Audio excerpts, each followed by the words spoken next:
Me for a moment of silence and the Pledge of Allegiance.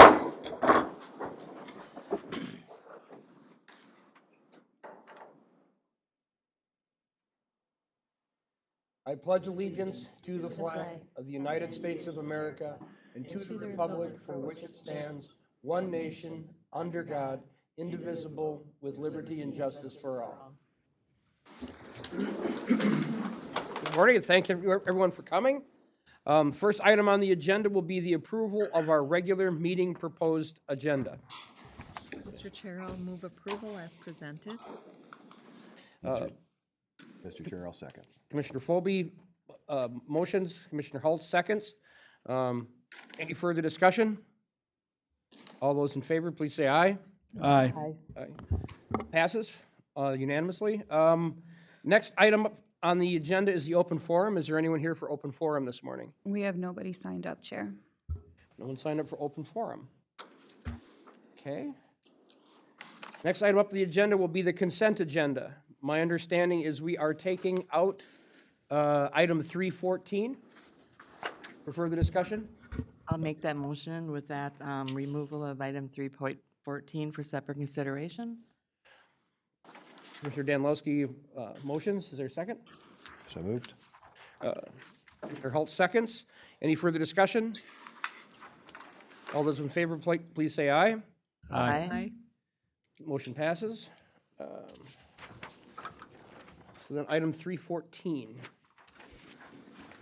Thank you, Mr. Chair, members of the Commission. It was my understanding that the Commissioners would like just a little more information on Towards Zero Death, and in particular, highlighting the video aspect that we do to promote education and information in our high schools. So your county engineer here, Andrew Witter's here, and he brought some reinforcements in white. So they'll give you some information, answer some questions, and highlight the upcoming project.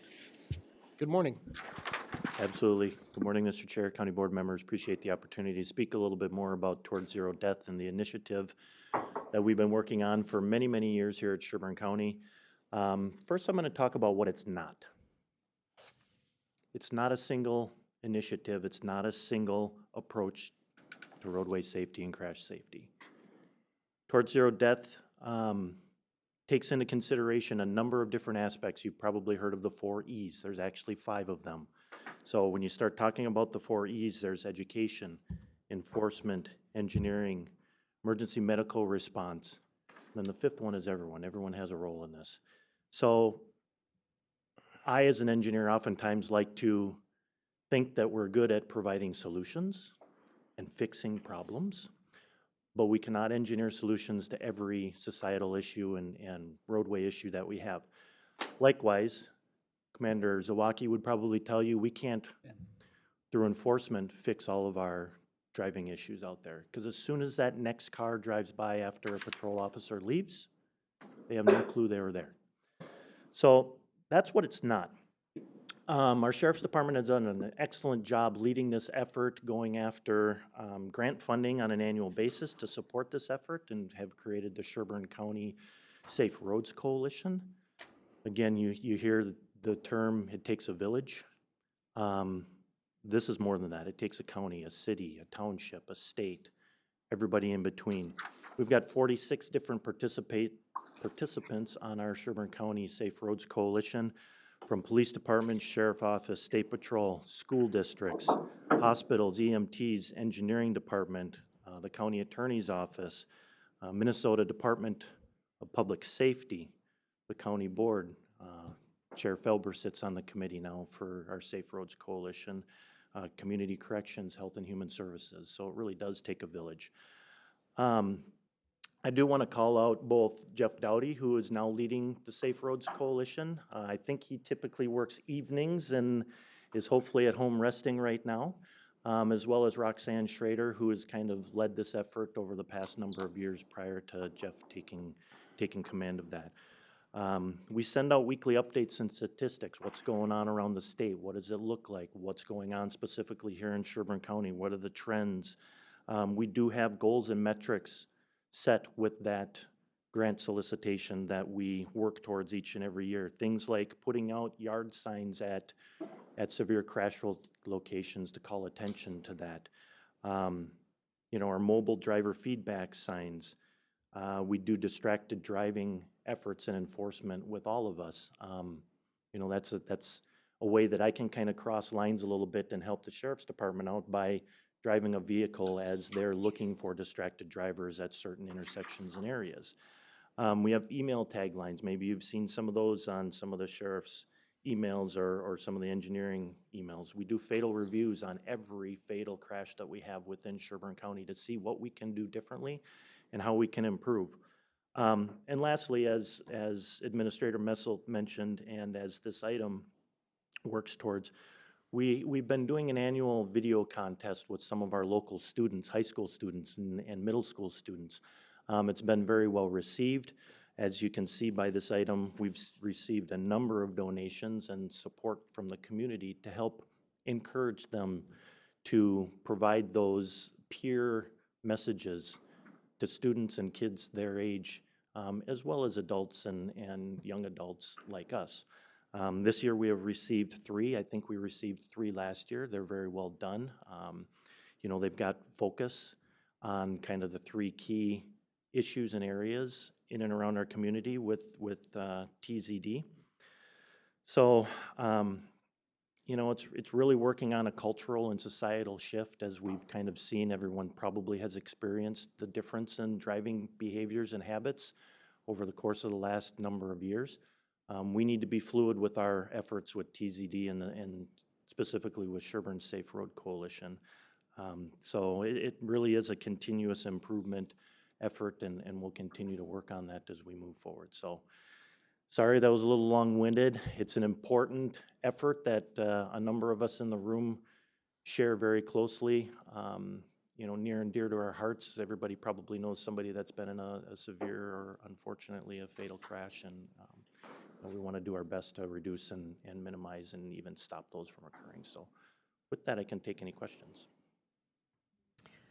Mr. Chair, I just want to say thank you for being willing to talk to us and the public about what Towards Zero Death is. When I was looking through the packet, I found all the information very, very compelling and interesting, and that's why I requested to pull it, because I thought it was important to have it actually heard. And so I do appreciate all of your efforts, all of our law enforcement efforts to do whatever they can to help reduce the amount of crashes and work towards the 0 deaths. Now, if we can just slow down, everybody, pay attention, keep the phone out of your hand, just drive and get there in one piece. Correct. Thank you. Anyone else? Mr. Chair. Yeah, just one point real quick, and I think it's important to bring up the fact that it's not just one thing. Correct. In naval aviation, we would go through and analyze every incident and accident, and the mantra that was a part of NATOPS and a part of naval aviation was, it's a chain of events, not just a single thing. And at any point, that chain can be broken, and it takes a series of small changes in order to improve safety. So I applaud the efforts on this, and I think it's important work. Thank you. And I'd just like to say this is a subject that is near and dear to my heart, I guess, from years of working out, and I'm just really proud of the work that we do here in Sherburne County on our TZD and statewide. So thank you very much. Yeah, I will say in closing, we will bring back the videos after we've had an opportunity to review them as a committee and rank them, and so you'll be having the opportunity to see those in the very near future. Great. Thank you. Thanks. So at this point, I guess we'd get a motion to approve the following donations, or the donations listed in the agenda for the Towards Zero Death Committee. Mr. Chair, I'll make that motion. Commissioner Danilowski motions. I'll second. Commissioner Phobie seconds. Any further discussion? Hearing none. All those in favor say aye. Aye. Aye. Aye. Motion carries.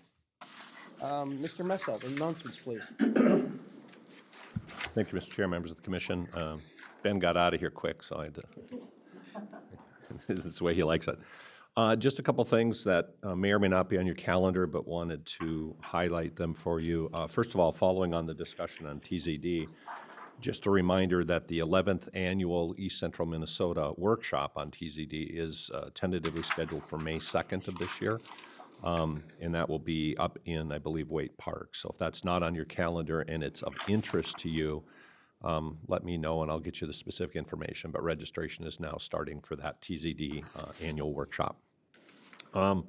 Also, just of note, if you're interested, AMC is putting on a cybersecurity workshop in St. Cloud on the 25th of April. It is designed for basically policymakers and administrators, so it's not going to be quite as technical, but it is of interest to you.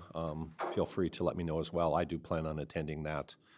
Just as you know, we've been pretty aggressive on our cybersecurity stuff, so I thought it would be worthwhile attending that. And then just a note also on transportation-related projects, a couple of things.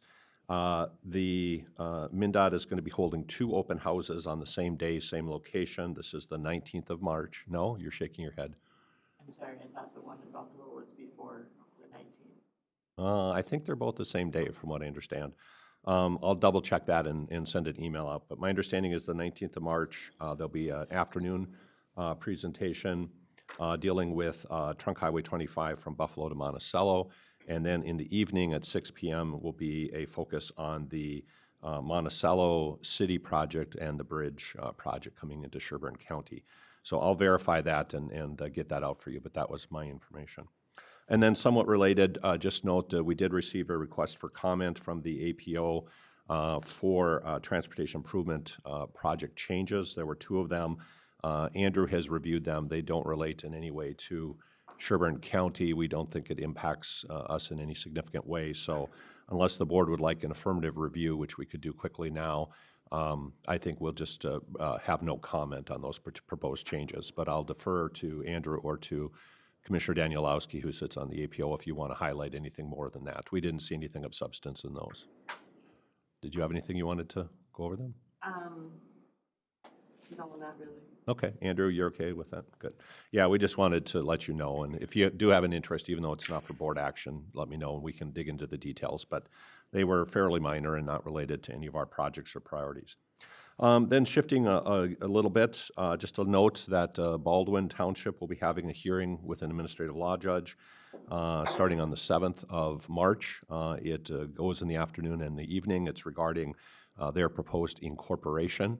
And at this point, the county has no position and does not plan on attending or participating. And then finally, just shifting to legislation, a couple of highlights for you since we were just down there, of course, last week. But of great news for us, Parks Bonding Bill has been introduced. So with your permission, we'll send a thank you note to Representative Meekland and Senator Matthews, who are the chief authors for bonding bill for development of the new regional park.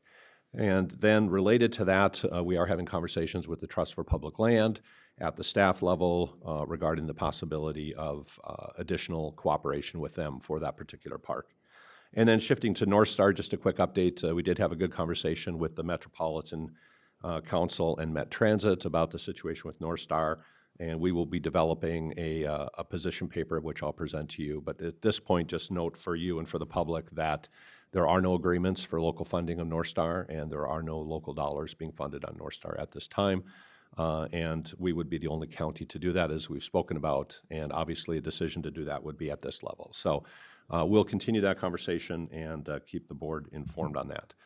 And then finally, just a note on correspondence. I am working on a response back on behalf of the county, thanking the 4-H families for their interest and thoughts on maintenance of the fairgrounds facilities. Steve Becker from your staff will be out actually doing a capital inspection, as he does every year, and we'll note for you the progress that's been made on maintenance on the facilities. It's not necessarily dramatic, but it is appreciable over the last several years, as I think the Fair Board is aware of these issues. So we'll get that wrapped up and send it out in response to the letter you received. Thank you. Mr. Chair, just for clarification, the meeting that MnDOT is having in Buffalo is on March 14th from 4:30 to 6:30, and the one for that's happening in Monticello is the 19th. Gotcha, I just had the Monticello I'm sorry. Okay, thank you. So then we're moving on to our regular agenda. At item 5.1, consider proclaiming March as Social Work Month.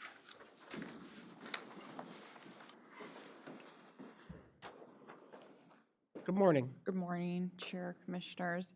I have before you a proclamation declaring March as Social Work Month. Just for a little context, here in Sherburne County, Health and Human Services, we currently employ 102 social workers, 10 supporting case aides, and we have 9 social work units, so 9 supervisors. Whereas social work is a profession truly dedicated to helping people, and whereas the primary mission of social work is to enhance human well-being and help meet the basic needs and complex needs of all people, whereas social workers put a particular focus on helping people who are vulnerable, oppressed, or living in poverty, whereas social workers follow a code of ethic that calls on them to fight social injustice and respect the dignity and worth of all people, whereas social workers meet people where they are at and help people and communities reach their full potential, whereas the social work profession for more than a century has worked to improve the society, with social workers playing a role in establishing minimum wage, Social Security, and Medicare, and working to ensure equal rights for women, African Americans, and people who identify as LGBTQ+. Whereas social workers work in all facets of our society, including schools, hospitals, community organizations, the military, mental health centers, social service agencies, corporations, and local and state and federal government. Whereas social workers are on the front lines in helping this nation solve pressing social problems, including an increased demand for mental health services, an opioid addiction crisis, and economic inequality. Whereas the 2024 Social Work Month theme is empowering social workers, embodies the need for society to support social workers so they can continue to do the life-affirming work they do and help address societal needs. And whereas social workers turn to empower people, communities, and our nation, helping everyone achieve their full potential. Now, therefore, in recognition of the numerous contributions made by America's social workers, the Sherburne County Board of Commissioners hereby proclaim the month of March 2024 as Social Work Month and call upon the citizens to join the National Association of Social Workers and the Sherburne County Health and Human Services in celebration and support of the social work profession. Thank you very much. So we entertain a motion at this Mr. point? Chair, as a fellow social worker, I move approval of this. Commissioner Philby makes a motion. I'll second. Commissioner Danilowski seconds. Is there any further discussion? Just, Mr. Chair, just grateful that we highlighted this and grateful for our social workers. It's tough work to do. There were many nights I remember way back in my early days of being a former social worker of lots of nights of lost sleep because you're dealing with people's lives. So thanks to you and thanks to the work of social workers. Yes, I'd also like to say a thank you to the social workers because it's a very emotionally exhausting field that not everyone is suited for. So I'm glad that people are willing to step up to do the job. It's a very important for everyone. And Mr. Chair, and it's a job that you witness people at usually their most challenging periods of time, and you have to deal with trying to help and do whatever you can to make it better for them. So thank you very much for all your work. That concludes the discussion. Then all those in favor, say aye. Aye. Motion passes. Thank you very much. Thank you. Thanks, Amanda. Next up is consider approval of an interim use permit for a business selling vehicles, boats, and farm equipment. Good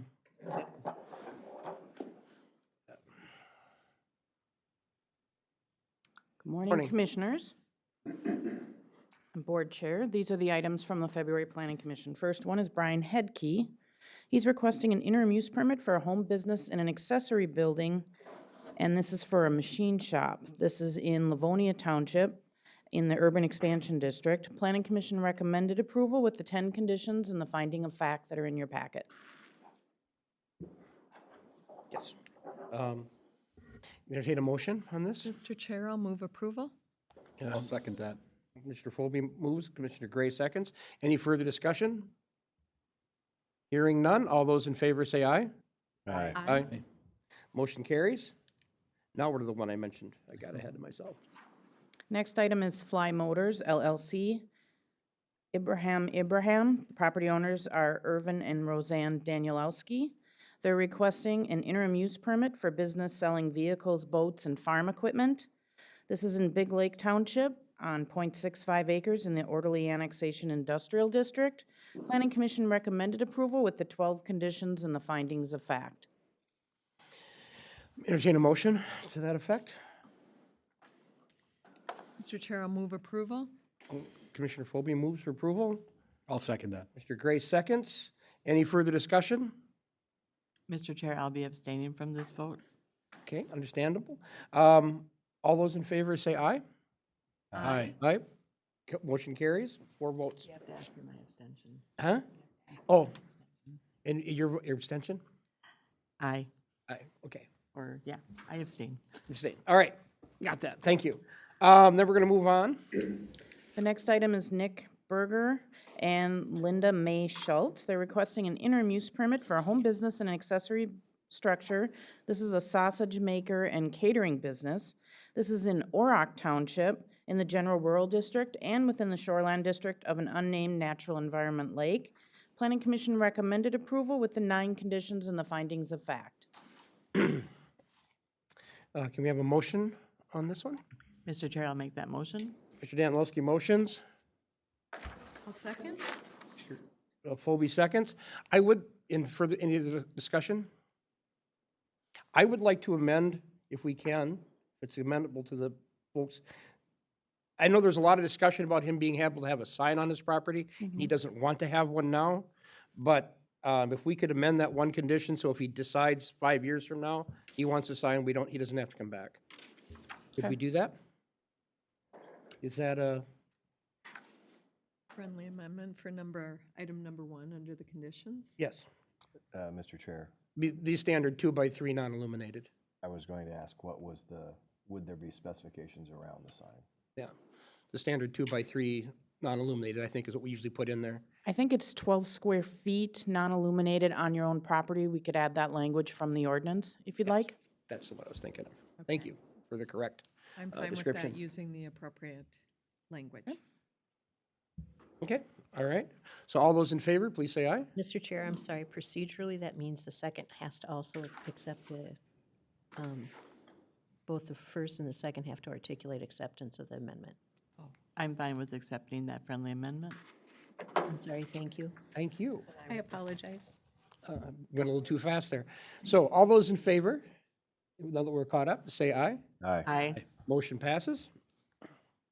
Okay, next. Next item is Carl Beckius, Elk River Composting. They're requesting to amend the Sherburne County zoning ordinance, section 16.2, interim use permits, subdivision 5.26, yard waste composting. Planning Commission reviewed this and recommended approval of the request. Okay, so we'll entertain a motion to that effect. So move. Okay, Commissioner Gray motions. Second. I'll second. Commissioner Danilowski seconds. Is there any further discussion on this matter? Hearing none, all those in favor say aye. Aye. Aye. Motion carries. And the last item is Carl Beckius again, Elk River Composting. Owners of the property are JT Land Company LLC, requesting an interim use permit for yard waste composting. This is in Livonia Township in the General Rural District on 42 acres. Planning Commission recommended approval with the 10 conditions and the findings of fact. Entertain a motion for this item. Mr. Chair, I'll move to approve as presented. Commissioner Phobie, is there a second? I'll second that. Commissioner Gray seconds. Any further discussion on this issue? Hearing none, all those in favor say aye. Aye. Aye. Okay, motion carries. Next, we're going to receive an update from the St. Cloud Regional Airport Authority.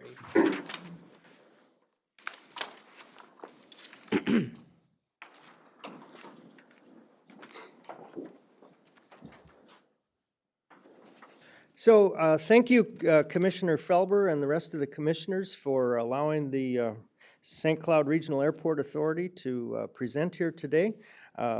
really excited to be here. I'm the chair of the board. We have two other members, one at large, Angie Olson, who's from a resident of Sherburne County, as well as Jamie Bestian is the other Sherburne County board member. And then Bill Towle, he's our airport director, and so if you have really detailed questions, he's going to answer them.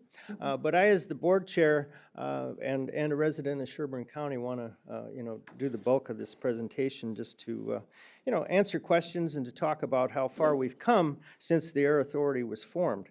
So to kick it off, we engaged with our consulting firm, Mead and Hunt, to conduct a strategic plan as one of the first actions of the new board as we formed basically a new municipal government comprised, of the 3 counties and the city of St. Cloud for the next, I guess, 8 years.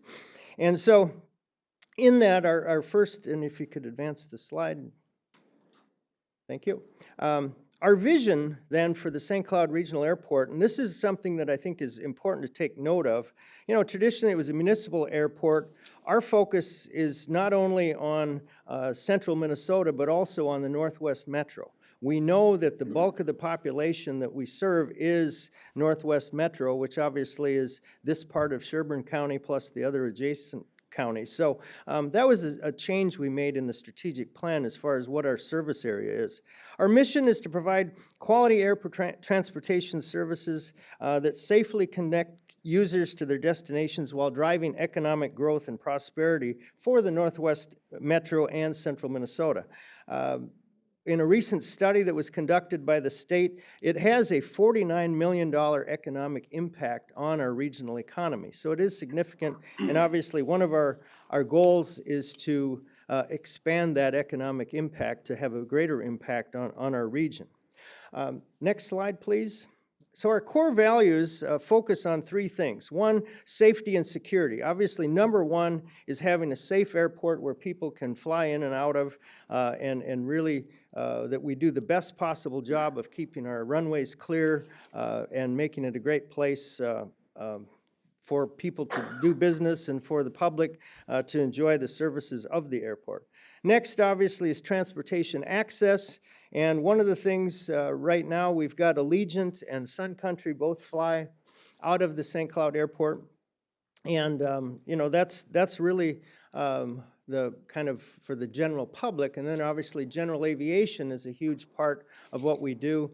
The number of corporate jets flying in and out of the St. Cloud Airport continues to grow year over year. And so that's exciting. And then we're not a big air cargo hub, but it's amazing all of the medical equipment, organs, I mean, you name it, pets, things that, all kinds of traffic that's essential, agricultural items that get shipped through the St. Cloud Airport. So again, not a big transportation cargo hub, but a lot of cargo still comes through there. So in addition to that is the National Guard. We've got 12 Black Hawk and Chinook helicopters based out of the St. Cloud Airport, and that supports about 70 full-time jobs. And then every other weekend, the training is happening of over 300 people during those weekends. So, I mean, that's a very busy part of the airport. And lastly then is community and culture. We want to be good neighbors to our neighbors in the township that we're in and the city, et cetera, and to create a culture that really is inviting to people and it's a great place to work. So next slide, please. During our strategic planning process, we came up with 6 strategic objectives. The first one, which is really, I mean, it's not the most important, but again, the financial side of things is really an important part of what we do. And one of the things that we strive to do is to minimize the taxpayer impact while providing a safe and sound airport where people where they can do business, enjoy the travel, et cetera, but making sure that those objectives are met while at the same time being financially prudent. So one of the things that we've been trying to do since the Airport Authority is formed is to optimize the revenue that it can produce from users as a way to augment operations there. And so we've increased rents and fees, we've implemented pay for parking, and I might add that that's been done with virtually, no public criticism to speak of. In fact, we had issues where the parking lot was so full that there was, especially during the months of March, where it was an unsafe condition. People were parking out on the county road. Well, now we're generating, over 200,000 in annual revenue, and we don't have to spend a couple $1 million on expanding a parking lot. So a huge win for the airport and the community. And most of the people flying out of there aren't from the local area. Most of the people paying for parking are from as far away as Rochester and Duluth, and all over they fly Allegiant. And so it's really fees being paid from a lot of people outside the area. The other thing that we learned when we took over the airport is there were not financial reserves for a lot of the big equipment that we have, the snow plowing equipment, sweeping equipment, et cetera. So one of the things we've started in our annual budgeting process is reserving for those big items that we're going to have to replace. We've got equipment, some of it back to the 80s. So it's really important that we build up financial resources to be able to afford to replace a lot of that gear. And I think the county obviously fully aware of that when you think about your snow plowing operations and first responders, et cetera. So very important part. And then also leasing land is an important part. So we put in a new development for private hangars. So we've got a lot of interest in that. So the idea that new hangar facilities will be built, which will create more economic impact. And then lastly, working with the local EDAs to make sure that we're taking full advantage of, that they know what services we can provide at the airport for economic development. So in supporting business recruitment and retention. So they're very important parts. Next, our strategic objectives was expanding air transportation services. Now, one of the things that, at one point we did have daily service to Chicago. We do not anticipate daily air service in the foreseeable future at the St. Cloud Airport. But what we do see is expansion of Allegiant, Sun Country, other providers, discount providers for leisure travel. We see growth in that area. Bill and one of our board members, they attend annual meetings with those players to make sure that we're building good relationships with those type of airlines to try and expand service. More than 36,000 passengers went through there in 2023, which is continuing upward trend since 2020. So we're excited about that. And then we're also, we had a long waiting list for T-hangars at the airport. That's the small hangars that general aviation people use to store their planes. So we've built, we're in the process of building, it'll be open this summer, a new T-hangar for 10 planes. It's more of an upscale one, so we can charge, basically people that want greater services can move in there with higher rents, so we're excited about that. And then we really have, with the National Guard, that's a really important connection. So and it's nice, one of the board members from Stearns County happens to be in the National Guard and a Black Hawk pilot. So that's a very good connection that we have to the Guard and one that we really value. Our next strategic objective is employ and develop top talent. We have a staff of 8 really dedicated people. It starts with this guy to my right here, one of the most dedicated public servants I've ever run into. He's up there with Dan and Bruce, really, really high quality people. And I did want to thank Dan and Bruce. They have been just unbelievable resources to me on the board and to Bill. And so thank you for Bruce and Dan, because they've really been helpful as I've doing a governmental startup is no easy task, and Sherburne County had a strong voice in how that all came to be, so thank you for that. Additionally then, with a staff of 8, we have to be a great employer. We have to have really good career pathing for our people, doing a good job. Bill does an outstanding job in managing the team.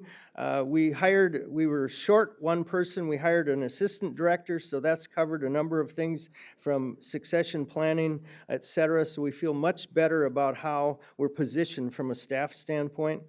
And then next in our strategic objectives is enhancing best-in-class aviation facilities. One of the things that we found when we took over the airport is the navigation equipment, the approach lighting system on the runway was from the 80s, so really in need of replacement. And we were fortunate enough, and this is a direct result of the Air Authority being formed, in that we had a much broader constituency advocating for the airport. And we received $6 million in total grant funding for that initiative, which will begin construction here over the next couple of years. But there was $4 million that was allocated from the legislature, another $1 million from MnDOT, and another $1 million from the FAA. So really a great example of what you can do when you have a regional air authority. Additionally, navigation is really important, radar facilities, et cetera. Having an actual radar facility at St. Cloud is not going to happen, but what we were able to do was to lobby the federal government, and we got a $500,000 grant. A number of you were at the airport for that press conference. We had two U.S. senators present. Kind of a big deal. That was really competitive, and we were able to get all new air traffic control tower radios, which really enhances safety. The other thing is by instituting the pay for parking, we didn't have to reconfigure and do a new lot, so that's a big money saved there. And then another facility issue, the new T hangar that's built, huge win for the small flyers. And then with the development that's shovel ready, we're really excited because we're having a lot of interest in large corporate entities wanting to build hangars there. So in the next few years, you're going to see some neat construction happen due to that. And one of the things that's happening, a trend in aeronautics, is planes are getting bigger and bigger. So that means bigger hangars, greater opportunity for the airport and for the community. So let's see.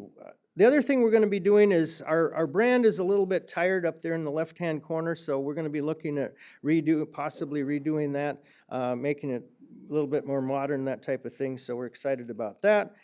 We also got another grant for a new fire truck. That was $800,000. Our old one was out of commission, basically, and then for a bunch of grading and site work, and so that was $1.6 million. So again, another example of what can happen when you have a regional air authority, and that's outside money coming into this area, not us having to spend money. So that's a good thing. The next strategic objective then is our FBO growth opportunities. That's FBO stands for fixed-based operator. That's basically the private entity that runs, the fuel, line operations, that type of thing, and provides other essential services at the airport. So it's important that we have a great FBO, that we create an environment for them to do well, but then it's also important for them to be providing the great service that the people that use the airport need, as far as the pilots, et cetera. So we have a very good relationship with the FBO, and that's an ongoing effort. And then we're also talking to them. We need a new departure arrival facility, so we're in discussions with them about that, and they need additional space, so we're in discussions about that. So more to come on that. The other thing, the last strategic objective is then demonstrating the value of STC through proactive stakeholder engagement. This is an example of that, just communicating what's going on there. And so this annual presentation to stakeholders we'll be doing with the 3 counties and the city, and then also chambers of commerce, the Greater St. Cloud Development Corporation, et cetera, to just let people know what is going on at the airport. We're also exploring an air show again. That's a great way to get good public relations for the airport, so we're in discussions there. And then when we have the T-hangar completed, we'd like to probably have an open house and show that facility off, and I'm sure you'll be invited to that. So expect that probably in the fall. And then lastly, and I think this is one of the most exciting things because it's truly economic development and job growth for some really good jobs, is we have been working very closely with St. Cloud Technical and Community College, Delta, Cirrus, and Sun Country to have a aircraft mechanics school at the airport. And so that has been a big initiative that we've been working on.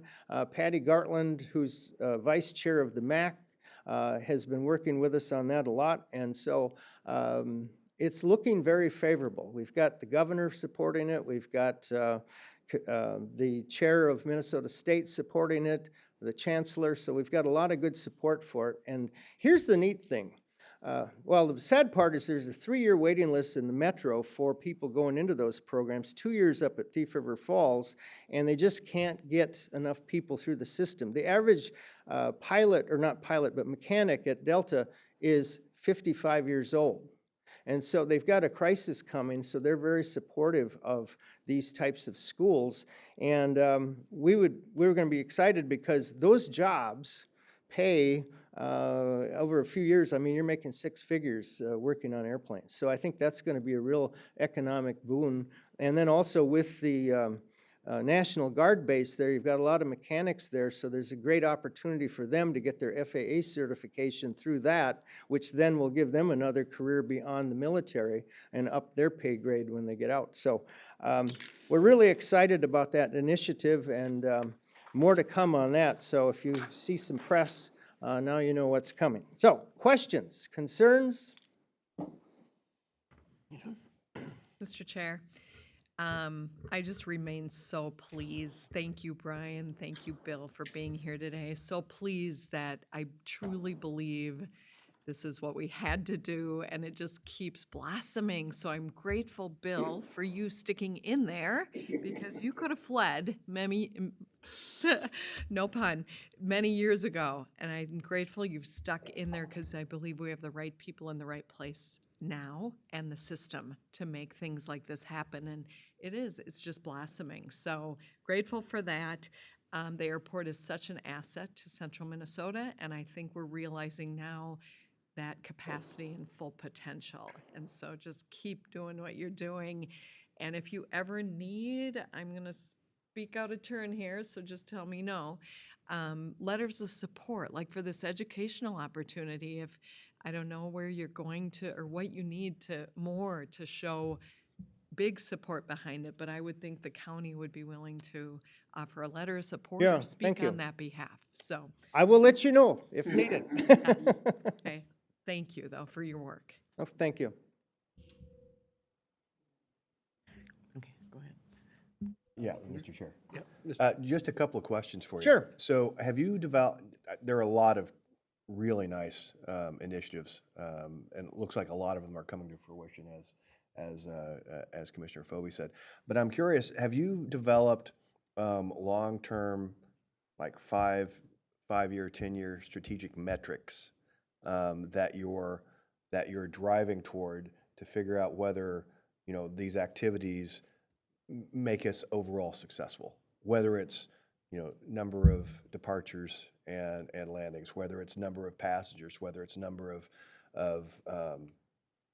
you know, I don't know what those metrics are, but have you started to develop those so that we're able to measure against what we think success looks like? So basically a scorecard. Mm-hmm. So every month at our board meetings, we review all the employments, we review all the aircraft operations that are taking place at the airport, and obviously we review our financials. So I wouldn't say that we have a not out 5-10 years. It's in concert with what's in the strategic plan as far as what our growth plans are. I think at this point, as an example, we know more Allegiant flights to more destinations would be a great thing.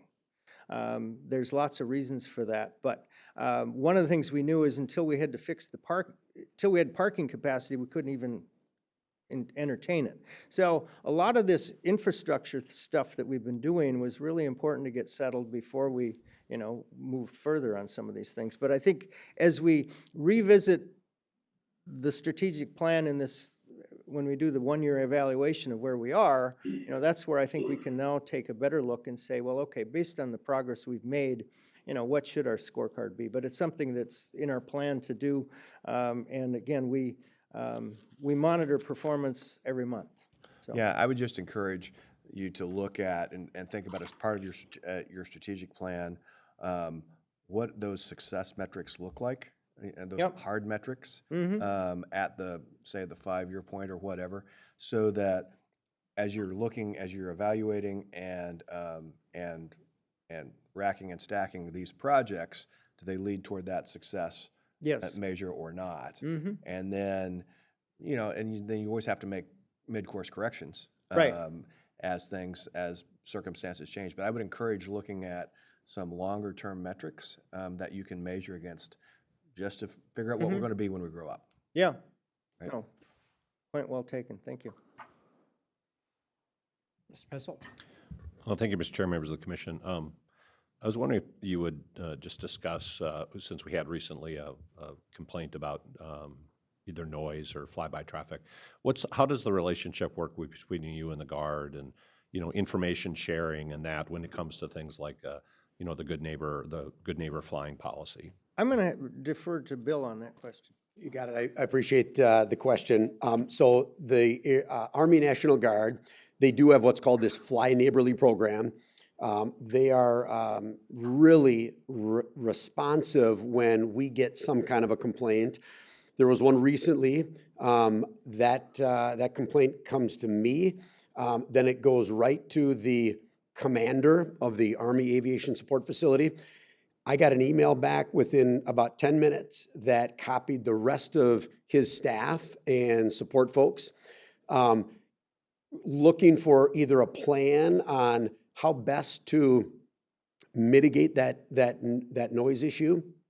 They were able to do it in a couple more emails that kind of came back and forth of changing the height of the traffic pattern that they're going to fly. If they're flying a traffic pattern that goes to the east side of the airfield, that they're trying to not only fly higher, so 1,000 feet instead of 800 or 700, and then also fly as much as they can over farm fields and not houses. There are times when you just can't get around it. In training for instrument approaches and things like that, the flight path is the flight path. That's just what you have to do. But on all other times when they don't have to do that, they do their best on trying not to overfly people as much as they can. Other questions? Anyone else? Mr. Chair, I just had one question in referring to what is coming at the industry in regards to the age of who they have right now for their mechanics, and knowing that they're probably going to be it'll be before they know it, they'll be in a crisis situation. And I'm assuming that these entities work with a lot of schools across the state, meaning high schools, middle schools. They're all starting to really grasp the need to get to students on career days and get that information out to them so you can start them thinking. Yep. So I'm assuming that's being done. I know locally we have a lot of our schools that do that.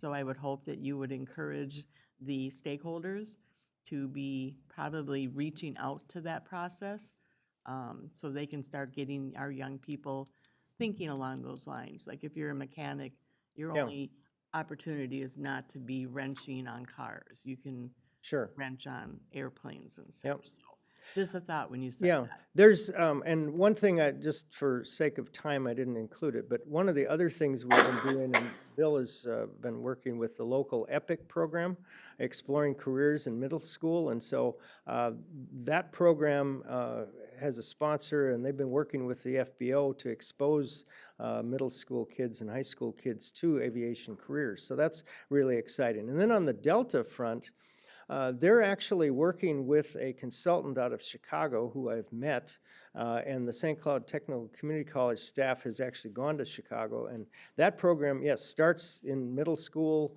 and beyond. So Delta's fully aware of the problem they've got and dedicating, major resources to it. And so one of the things, just with that, is we do anticipate Delta having a fairly significant financial role to play, whether it be in equipment, et cetera, as we build this new facility at the airport. Because we're going to have to build a facility to have this school at the airport. And it's exciting. So that'll even bring greater visibility to that issue of careers. Yeah, and I just mention it because in my district, the local high school does have a career day every year.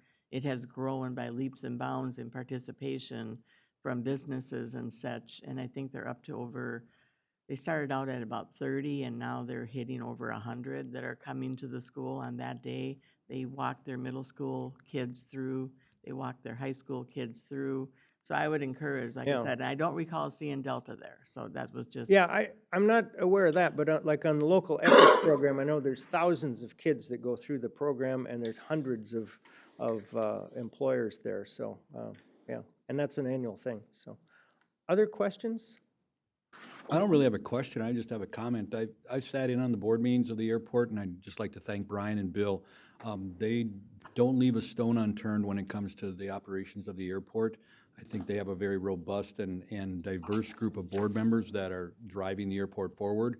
Very forward future thinking. I think the airport's in a good spot with them in charge. And I thank you for what you're doing for the airport in Sherburne County and the Northwest Metro there. Thank you. Thank you. I'd also like to say thank you for doing that. I'm extremely excited to hear about the potential for the school. Good trade jobs are something that we really, really need.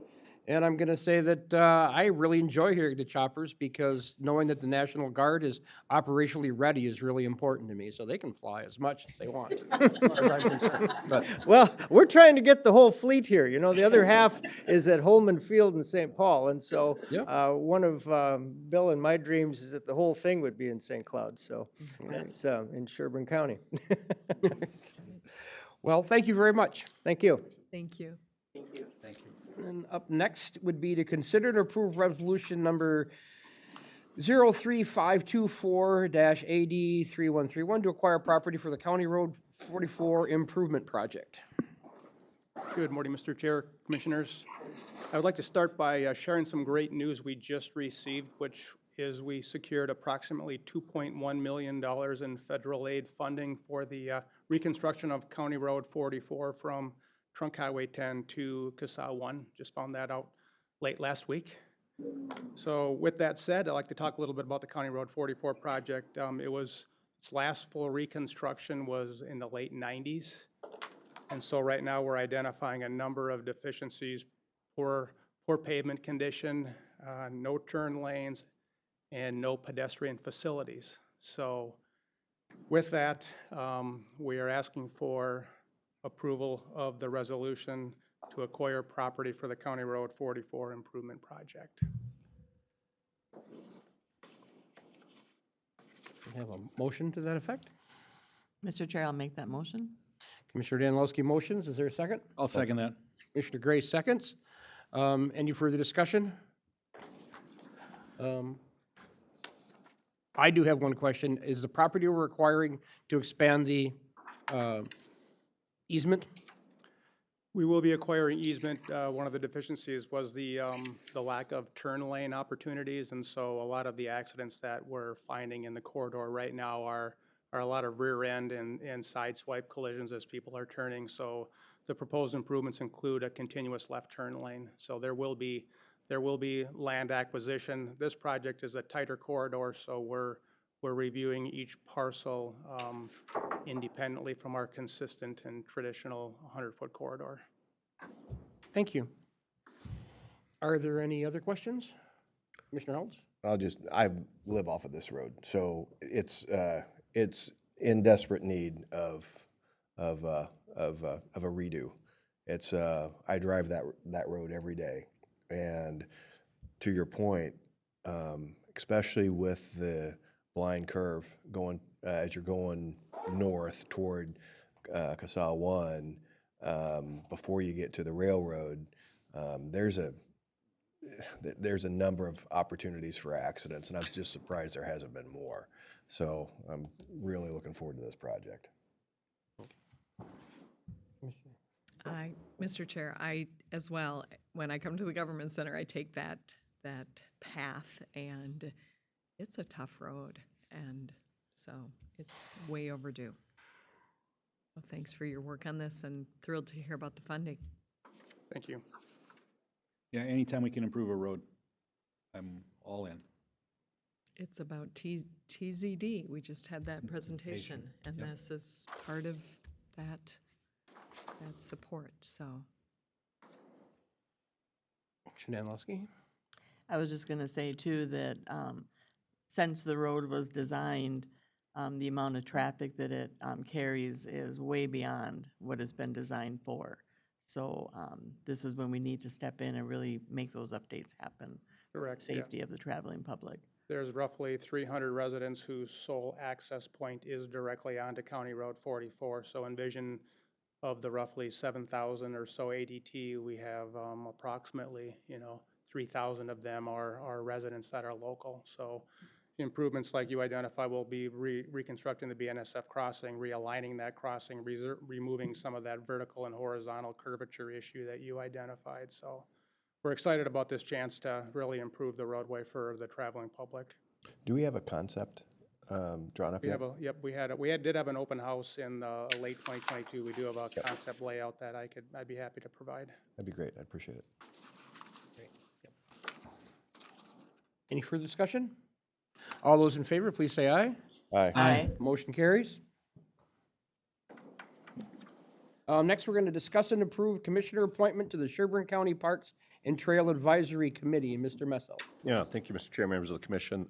In January, when you appointed members of the public to the PTAC, I'll call it Parks and Trails Advisory Commission, you had a conversation about possibly appointing an ex officio member of the county board to also participate. We should have brought this back in February. Life got in the way. So with our planning to schedule the first meeting of the PTAC, we wanted to get this in front of you and make it available so that the first meeting of the PTAC can have the commissioner appointed.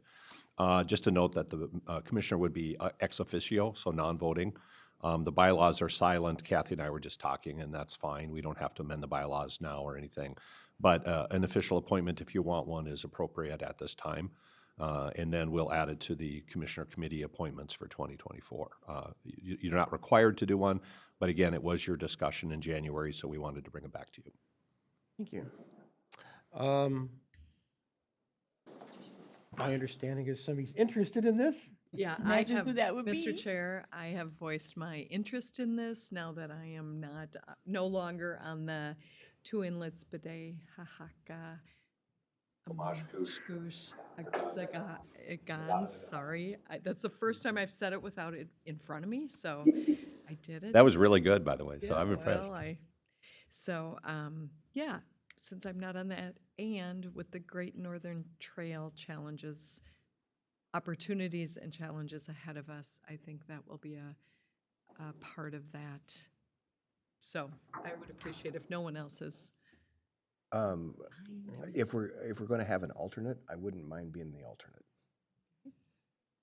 Okay, so we have two commissioners who have volunteered to take on more work, so that's great. I don't need that. Mr. Chair, I'll make a motion to appoint Commissioner Phobie as the primary to the PTAC board, and then Commissioner Hulls as the alternate. Is there a second? I'll second that. Mr. Gray seconds. Commissioner Phobie? One comment, I am not here for the first meeting, so.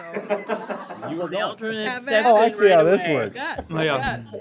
Although, we Trying to take a vacation. we may, if it's in the room, we may just do a Zoom link in case you're interested, just listening and, it's organizing, so it might be worth it. But if not, I'm it's, trying to take a vacation. And as a non-voting, any one of us commissioners can show up. Yeah. with one note though. Open meeting laws, let me know if you're planning on attending so that, and in enough time that I can post a special meeting. So that's 3 business days. Yep. Yeah, please do that. We Not the just, morning of. we don't want to have a situation where that occurs, so. So a quick question, though. If we're non-voting, we can call in without open meeting law concerns, correct? So we could, you don't have to post for, if we're calling in since we're a non-voting member? Kathy, you want to weigh in here? So I think it's better to not risk it. There are Attorney General opinions on that, so go ahead. If it's going to be a standing committee, technically, I think the open meeting law applies to it. So we would go by the same standards that we would for the county board meeting. If it was an ad hoc, it would be different. Okay, got it. Would that mean 2 or more? 3 would be told. 3 commissioners, 3 or more 3 or more. for the dance, yes, yeah. The, Like, if they both can't make it and third person goes, we don't have to post. yeah. So that's what you're getting at. Yeah. And technically, they can both go, and it's not a violation of the open meeting law. It's just, it's informal, it's a recommending body, so everything's going to come back to you, but both the letter and the spirit of open meeting law should be followed. Okay, yeah. I just have one question, just for, so even by possibly posting on the bottom of the agenda that there could be a quorum present, but no action on their part or something to that nature, does that suit that thought process, or? Well, it would have to be done as a special meeting every time they met because it's not part of your annual calendar. We do then require, we have to post it in the building, post it online, and follow the statute. So we can do that if that's of interest. My recommendation would be, as commissioners, you let me know ahead of time if you plan on attending it, so then I can post it. All right, thank you. Everybody seems pretty enthused with showing up. I mean, they must be. And They must be having some good snacks. at Well, these you know- meetings I hadn't heard I about. was or- thinking the same, Greg. Boy, this is a big. Everybody wants this conversation committee. for Everybody Parks wants to and go. Rec. And just so you know, Whoa. that's the conversation Andrew and Gina and I were having last week. We're like, what the heck? We can't get people to serve on other committees, it's fun. Yeah, there's a lot of positive enthusiasm, so it's pretty fun, and I think it will be good. And no, I don't know about snacks yet, but I will check. So, Okay, yeah. well, I just think that goes to show that residents really value parks and trails and such, so just by the people that wanted to be on that committee. Well, and I do think annually it's worth you then considering kind of that relationship as we develop a park. Currently the chair and vice chair do serve on that, so then having 2 others on the PTAC, makes some sense. When that changes next year, maybe you'll reconsider that as part of your commissioner committee appointments as well. So, and obviously, eventually, I think the development committee will probably, wane or disappear at some point. But clearly, this can become part of your annual discussions and to make sure everybody gets a chance to participate. Let's just discuss this longer, okay? Right. So, so this will be added to our committee list, official committee list. yes. Correct, okay, thank you. Yeah, and we do that for several reasons. Even though this board doesn't collect, mileage and per diem, it needs to be documented, and it covers the county in many ways. It also shows the value and the importance of the commission. So, again, maybe in a year, if we have other amendments to the bylaws, we'll add it just so it's in the bylaws, but it's fine now, and we just appreciate the board's interest, and of course, then it's incumbent upon us to keep the full board informed, so. Well, I think the excitement is the fact that the 7 people that we've appointed to it are going to be tremendous assets to the county. I mean, they're all new blood, new people. I think that's the intriguing part of it. You're going to get a new look on everything that we do from a park standpoint, which will be great. Are we? I'm done. Did we vote? Okay. All those in favor, please say aye. Aye. Motion carries. Okay.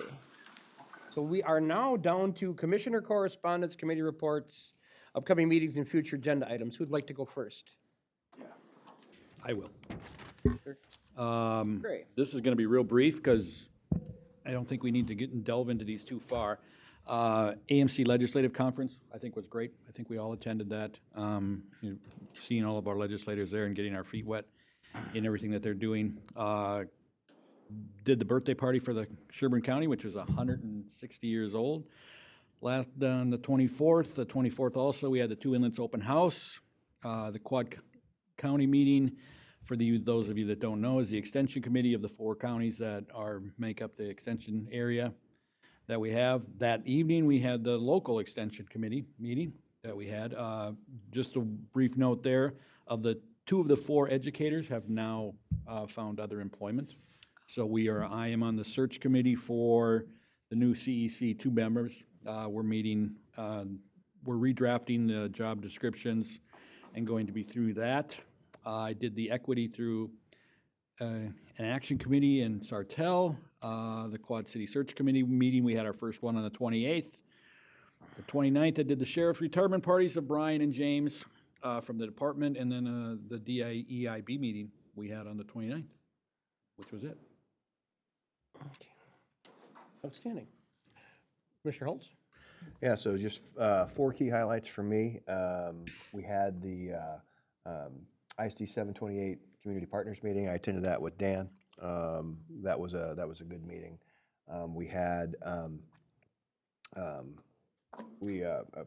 couple of us participated in and ran some of the caucuses over the last couple of weeks, which is an important part of the election process in the state. We had part of the EDA. We had a tour.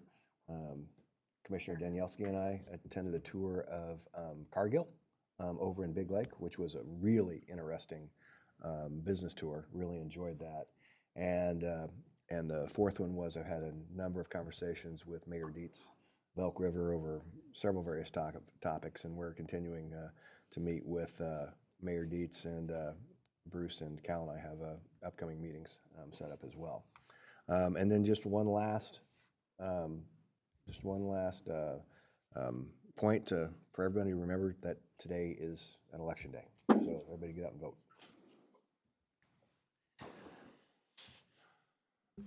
All right. I just, February 20th, attended the AMC Legislative Conference down in the cities. We were able to, Commissioner Felber and I attended a training on commissioner testimony. We found that very interesting and informative. Highly recommend it when AMC offers it again.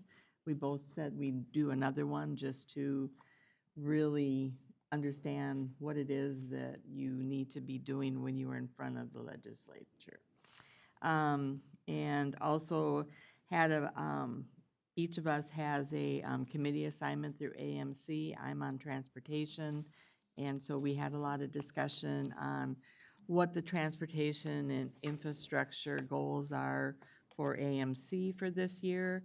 And we were able to go and visit with all of our representatives in Sherburne County: Andrew Matthews, Eric Putnam, Paul Novotny, Dan Wogamont, Shane Mecklin, and Eric Lucero. I think we had some really good discussions with all of them, and a lot of great feedback on that. And then had the Region 7W Policy Board meeting on Friday the 23rd, and as you heard, we got that $2.1 million in the grant for County Road 44. We approved that at the council level by recommendation by the TAC committee. And then also some exciting things that were approved through by the Transportation Advisory Board. Sherburne County and Zimmerman, besides the County Road 44, also got to be funded for constructing 8th Avenue from the existing dead end to 2nd Street and Morrison Avenue. And so that was awesome to see happen. And we also got, what was it, $857,530 to further the Great Northern Trail. So thank you very much to the MnDOT and the TAC committee for approving those. All great projects. I'm looking forward to seeing them happen. Also, options board meeting on February 26th. And they did a lot of, there was updates for the Blackbird Coffee Cart that operates here out of the Sherburne County Government Center. Also, they will be having a pancake breakfast. They are looking to raise money for their outdoor, they call it the outside options. This is an effort to get the space fully usable by the start of summer for the clients at Options to be able to have outdoor opportunities along with what they do inside the facility. And that pancake breakfast is going to be, sorry, bear with me, Sunday, March 24th from 11 to 2, and it's going to be at the Friendly Buffalo. And that money raised will go towards helping to support that outside options. So if you can make it, please mark that down. Time on that? From 11 to 2. And then, as was mentioned for the EDA tour of Cargill, that's a very interesting tour, as Commissioner Hulls mentioned, and they're getting ready to do another expansion. And I think the amount of eggs that they said gets processed in that plant, what was it, 860 million eggs go through that plant in a year. So a lot of things you see, like when you go to McDonald's, that product that's being used in the form of an egg patty is done also in the Big Lake plant, along with one of the other plants that they have in, was it Lakeville? Yeah. So anyways, it was a very, very good tour to see what they're doing in the job opportunities. That expansion, I think they thought they would need an extra 30 employees when that gets done. Also had the township board meeting that evening, and on their agenda, it was one of the longest meetings that I've attended at the township level, and a lot of it had to do with the way that they get ready for their annual meeting. They have to do a board of audit, which means they pull things out of their finances, and all of the members have to look to make sure everything matches in their books and everything. So it was very interesting. And they also approved the fire department for Big Lake in their joint powers with the city of Big Lake. They increased the annual per year served to 5,800. And they're always looking for members, as every department in our area and across the state is always looking for volunteers. So, and what else did I? Had the CMRP meeting on February 29th, and also had a Highway 25 Pell Study meeting.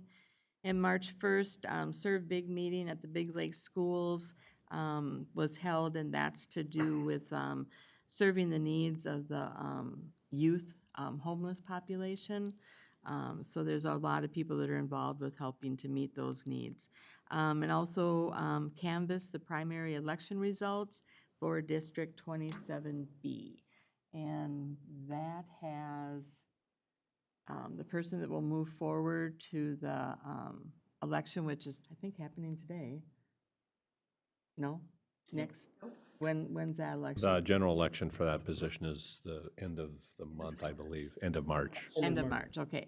So that will be Brian Lawrence from, and also, I think his name is, hold on a second, Brad Brown will be on that ballot to fill that vacant position in District 27B. And I think that was, I also do want to also recognize, to make sure that anybody that has to go across the bridge between Big Lake and Monticello to get to the freeway, please attend that open house to get all of the updates on what's going to happen with the bridge redecking that's going to go on this summer. And it will include lane closures, so one lane each way will be closed. And also the 94 lane expansion project between Albertville and Monticello will also begin this summer. And we're in the process of the Pell study, which is the planning and environmental linkages, and why it's important for you to engage, because we're working on a future river crossing, and this is part of that process.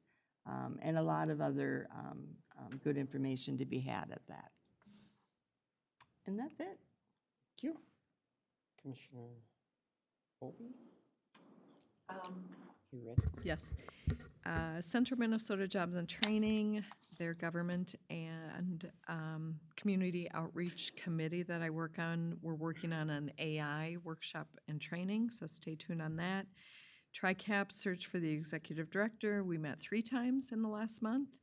AMC Legislative Conference, met with many of our local legislators, with you, but also as part of executive for AMC, I was able to meet with both the majority leadership and the minority, so Senator Johnson, Senator Aaron Murphy, Representative Hortman, and Representative Demuth, which is interesting to meet with leadership, and you get the kind of broader perspective of what might be happening with the session. So that was my first time at that. AMC Board of Directors met. Dan and I met with the government relations person for SpaceX's Starlink satellite program to look at possible broadband options for people that can't get connected in other ways. It's fascinating if you want to look at their website.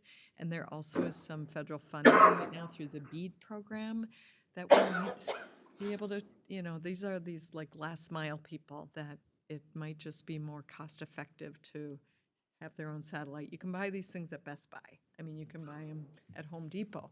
So it's really interesting and possibly another option for us to connect people. The Sherburne Park gathering, some of us were at with Gina and the neighbors up there, which was really a positive gathering. Princeton Chamber, I attended their chamber meeting this last week. NACO Healthy Counties Advisory Board, we met. Celebrated the 2 sheriff retirements. Really want to thank them for their service to our community for so many years. They've made a big difference. The Shack retreat planning group met. We're planning the Shack retreat, upcoming retreat. Gary laughs at me. How do I get myself into these things? As part of executive, also, I get to meet with what's called the Big Four, and this is the State Township Association, cities, counties, and schools. And so it was my first time at that table, and I'm so impressed that those 4 executive directors and executive boards gather quarterly to talk about things that are in common to their work, things that we all need to be a part of at the legislative table, and also just they've chosen some topics or some things to rally around, and the one that they all feel very strongly about is that those 4 elected bodies and electeds in the state remain nonpartisan, and they all are committed to that, and I was really impressed with the group. So also met with the Princeton Airport. I'm the liaison to that last night. Their economic impact on our area is about $3 million, so a little different than St. Cloud, but still it is an impact. And then I serve on the Princeton Pantry Board, not as part of this, but met with the Princeton Pantry last night. So I believe that's it. Outstanding.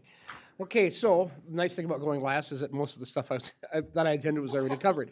So the only thing I say about the AMC conference is I'm really, really happy. I mean, I have a great deal of appreciation for our state legislatures, because when that place is in session, it's a madhouse. It's a really difficult job to take your time out of your regular life and go over and do that. So I do appreciate that.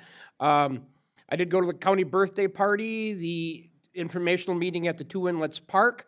One of the things I did get out of that was a lot of the neighbors are very happy that it is going to be a quiet park. That was the overall consensus. The CEC, we covered that already, the county extension and the Quad County extension.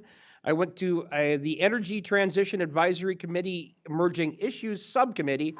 We had a discussion of tax changes for utilities, which is ongoing. There's not a lot on that right now, but I know that our staff, Bruce and Dan, are also working on that, so there'll be more updates as it comes by. The CMRP covered that. I attended that by remote. DEIB, there was some interesting stuff they were discussing there. Veterans ERG resource group is still looking for members. That's worth noting. They're going to have some more lunch and learn opportunities over the year. I sat down and watched a seminar from the Council for Foreign Relations on immigration, which was good. I went to the retirements. I did canvass the board for the special elections primary. I had some constituent issues that I dealt with, then I went to caucus, and that's really all I have at this point in time. One other thing, Mr. Chair, is tomorrow Zimmerman Business Council is meeting at 9 a.m. I am not able to attend that, but a number of our staff people are, and the topic is County Road 4 and that transportation project, and we'll also be touching on the Highway 169 and County Road 4. So if any business people, homeowners, it's a business council, it's kind of their chamber, but if people want a little snippet of those two transportation projects, I'd highly encourage you to attend that meeting.